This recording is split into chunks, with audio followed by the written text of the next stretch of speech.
गासै जिल्लानि माने डिसिफ्रा जाहाथे कन्ट्रल खालामो पुलिसफ्रा कन्ट्रल खालामो जों बेखौ अनुर'ध खालामबाय आरो जों बे मेम'रेन्डामखौ जों प्रत्येक माने बिटिसिनि डिसिफोरनो जों होनाय जागोन एसपिफोरनो होनाय जागोन आरो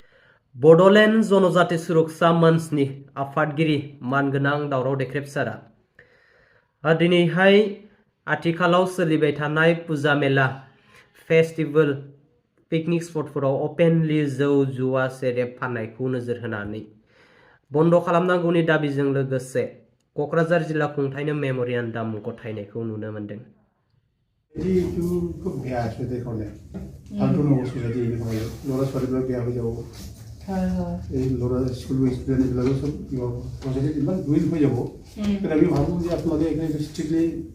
পারমিশন দিব নালাগে যেটো আপোনালোকৰ মানে পার্টিকুলার কিবা আছে এনফোর্স মেলাম নহলে নহব যে পাব্লিক যদি বেয়া হৈ গৈছে সোসাইটি রুইন হৈ যাব কিন্তু প্ৰটেক্ট কৰিবৰ কাৰণে লয়েল অৰ্ডাৰ do আপোনালোকে এনফোর্স কৰি ল'ব পুলিচে যাব লাগিব বাধা দিব কাৰণে নহলে নহব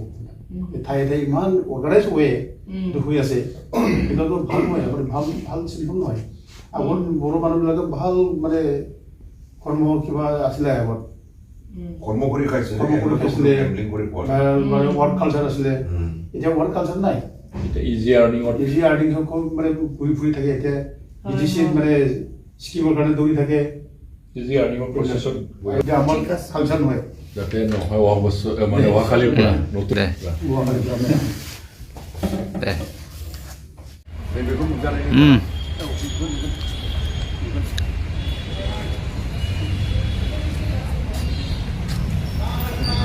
गिबियावनो आङो बे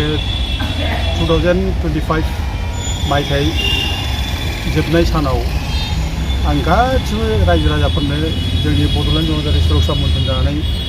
खुलुमनाय बावहरबाय आरो लोगोसे बे दिनै